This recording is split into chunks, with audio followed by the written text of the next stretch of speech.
नमस्कार साथियों, मैं कृष्ण कुमार शर्मा। आज आपसे एक छोटी सी चर्चा करना चाहता हूँ, भूत प्रेत जिन्न। वैसे तो भूत हो, प्रेत हो, जिन्न हो, जिन्नात हो, चुड़ैल हो, कोई भी चीज़ हो, ये सारी चीज़ें जो हैं न्यूरोलॉजी डिपार्टमेंट की हैं। न्यूरोलॉजी डिपार्टमेंट की हैं या मनोविज्ञान की हैं।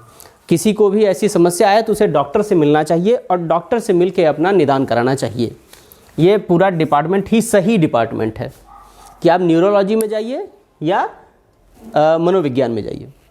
मगर इसके बाद भी कुछ लोग ऐसे होते हैं जिनको भूत पिशाच में बहुत ही विश्वास होता है और वो उसके लिए विभिन्न प्रकार के कार्य करते हैं, विभिन्न प्रकार की जुक्ति लगा के उससे दूर होना चाहते हैं। अब देखिए, अगर वो ये मानते हैं कि भूत हैं तो हर जो चीज़ विद्यमान होती है उसके कुछ गुण और दोष होते हैं। तो पहले मैं आपको भूत के गुण बताता हूँ। भूत का गुण यह होता है कि वो आपकी भाषा जानता है। कभी भी किसी भी व्यक्ति को रूसी भूत, अमेरिकी भूत, ब्रिटेन का भूत और अन्य भाषा का भूत नहीं पकड़ता। उत्तर प्रदेश के किसी नागरिक को कन्नड़ का भूत नहीं पकड़ता, तमिलनाडु का भूत नहीं पकड़ता, संबंधित क्षेत्र का भूत पकड़ता है। रूस और यूक्रेन युद्ध में बहुत से लोग मारे गए, मगर किसी भी भारत के नागरिक को रूस या यूक्रेन के नागरिक का भूत नहीं पकड़ता। रिश्तेदार ये होता है कि भूत जो होता है वो संबंधित रिश्तेदारों के आसपास से ही निकल के आपके सामने आएगा। कभी भी बहुत दूर का भूत नहीं पकड़ता किसी को। या भूत झाड़ने वाले भी जो कहते हैं तो यही कहते हैं कि तुम्हारे फलाने रिश्तेदार ने कर दिया है, बड़ा भूत है, बड़ा जिन्न है, बड़ा चुड़ैल है, वही डाले हैं। मतलब कुल मिला जुला के कि वो आपके एक सीमित दायरा जो आपके रिश्तेदारी होती है, जहाँ पे आपके संबंध होते हैं, आसपास का आना जाना है, वहीं तक भूत सीमित रहता है। भूत भी जो होता है सिर्फ मानव योनि का भूत ही मानव को पकड़ता है। कभी किसी को सांड का भूत, सूअर का भूत, कुत्ते का भूत पकड़ते नहीं सुना गया है। कभी आपने भी आसपास भूत की कहानियां सुनी होंगी तो ये नहीं देखा होगा कि किसी को कुत्ते का भूत पकड़ा है। हमेशा मानव का ही या महिला का भूत पकड़ता है।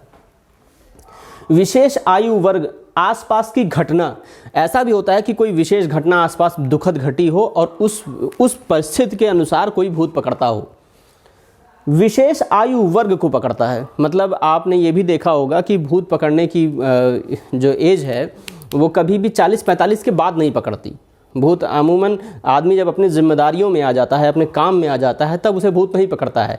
या 10 साल के नीचे का बच्चा है जो खेलने में मस्त है, उसे भी भूत नहीं पकड़ता है। ये 14-16 से लेके 20-22 वाली उम्र में काफ़ी ज़्यादा सक्रिय रहते हैं और बाद में धीरे धीरे क्रम के अनुसार घट जाते हैं। महिलाओं में कुछ समस्या देखी गई है, जैसा कि आपने मीडिया में देखा होगा कि वो जाती हैं, कोई भूत बाबा करते हैं, फिर वो नाचती हैं या जो भी कुछ करती हैं। तो महिलाओं में ज़्यादा देखा जा रहा है मीडिया में। मेरे पास कोई इसका रिटर्न डॉक्यूमेंट्स या कोई विधिक जानकारी नहीं है, मगर जो भी मीडिया में आता है वो उसमें महिलाएं ज़्यादा नाचती हुई दिखती हैं, उनको ज़्यादा भूत पकड़ते देखा गया है। अब इन सारी चीज़ों का संबंध आपसे है। इत्तेफाक ऐसा है कि भूत आपसे दूर का नहीं होगा, आपसे संबंधित होगा। और अगर कोई व्यक्ति भूत में भरोसा करता है, मतलब किसी ऐसी सत्ता में भरोसा करता है जो है, तो उसे अपने पूर्वजों में भी भरोसा करना चाहिए। क्योंकि भाई हमारे पूर्वज भी तो किसी न किसी अवस्था में कहीं होंगे। तो अगर वो भूत है तो आपके पूर्वज भी मरे हैं और वो पूर्वज इस भूत से आपकी रक्षा कर लेंगे। किसी प्रकार की जुगत करने की जरूरत नहीं है, किसी भी प्रकार के बाबा से मिलने की जरूरत नहीं है, किसी भी प्रकार से चद्दर जाके चढ़ाने की जरूरत नहीं है, किसी भी प्रकार से किसी अन्य धर्म में ऑन द नेम ऑफ बुरी आत्मा बाहर निकल जाए, ऑन द नेम ऑफ अच्छी आत्मा अंदर रहे, ऐसा करने की आवश्यकता ही नहीं है। क्योंकि आपके पूर्वज हैं, वो एक भूत को आराम से समझा लेंगे, क्योंकि वो आपसे संबंधित है, इनका भी रिश्तेदार होगा, तो वो समझा ले जाएंगे। दूसरी बात कि हमारे बाबा, जैसे हमारे बाबा नहीं हैं, हमारे बाबा के भी पापा नहीं हैं, उनकी माँ नहीं है, उनके भी पूर्वज नहीं है, तो इतने सारे पूर्वज मिलके एक भूत को नहीं समझा पाएंगे। बड़े आराम से समझा ले जाएंगे, आपको कहीं जाने की आवश्यकता नहीं है कि भूत से आप परेशान हैं, बाबा क्या जा रहे हैं, पैसा दे रहे, कोई जरूरत नहीं है। इतने सारे पूर्वज हैं, वो निपट लेंगे भूत से, कैसा भी भूत हो। रही बात, कुछ लोग कहते हैं कि बड़ी प्रेत आत्मा है, जिन्न आत्मा है। अरे जिन्न आत्मा बड़ी छोटी चीज़ होती है। हमारे संसद में बैठे सांसद और विधायकों को कोई FIR लिस्ट अगर किसी भूत के सामने पढ़ दी जाएगी तो वो बेचारा सू कर देगा। और ऐसे लोग भी मर के ऊपर पहुंचे हैं। तो वो भी अपने संबंधित क्षेत्र के निवासियों के लिए भूतों से लड़ लेंगे। आपको आवश्यकता ही नहीं कि आप किसी के प्रति परेशानी रहें, कोई परेशान नहीं। हमारे पास जो आबादी भी है मरे हुए लोगों की, वो ज़्यादा है।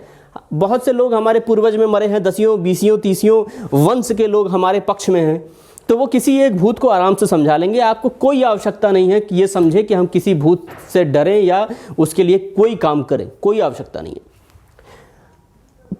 पूर्वज मरे हैं, विधायक मरे हैं, सांसद मरे हैं, वकील मरे हैं, पुजारी मरे हैं, अभी तो एक शंकराचार्य जी भी एक्सपायर किए हैं।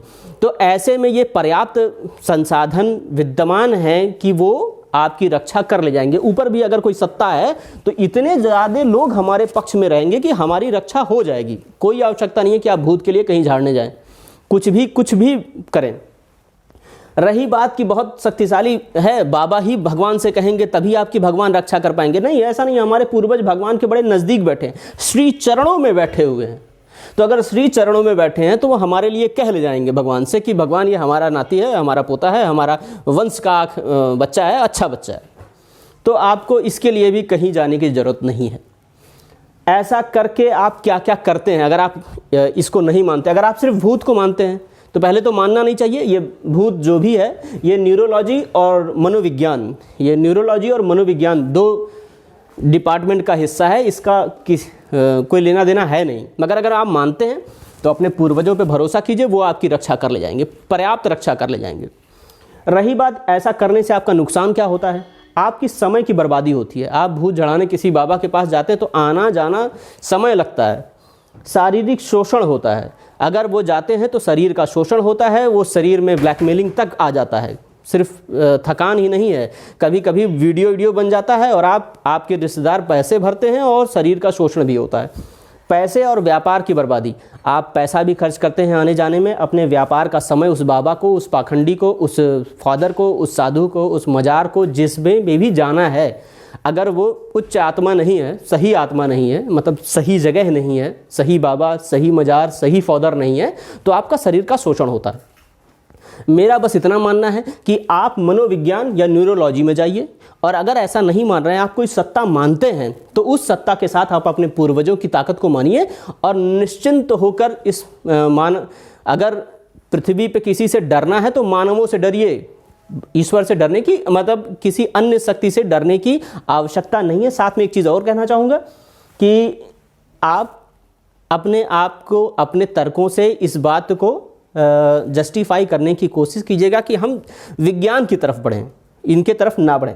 दूसरी चीज़, ये चीज़ मैं अपने फेसबुक पे भी डाल दूंगा और यूट्यूब पे भी डाल दूंगा, इसलिए कि यूट्यूब से आपको कभी बाद में भी मिल जाएगा, और फेसबुक पे इसलिए कि ज़्यादा से ज़्यादा लोग इससे अवेयर हो कि आप अपना समय, शरीर, पैसा, व्यापार सब कुछ बचाइए, इनके चक्कर में बर्बाद मत होइए। आपके पूर्वज इतने सक्षम हैं कि वो आपकी रक्षा कर लेंगे। जय हिंद, धन्यवाद।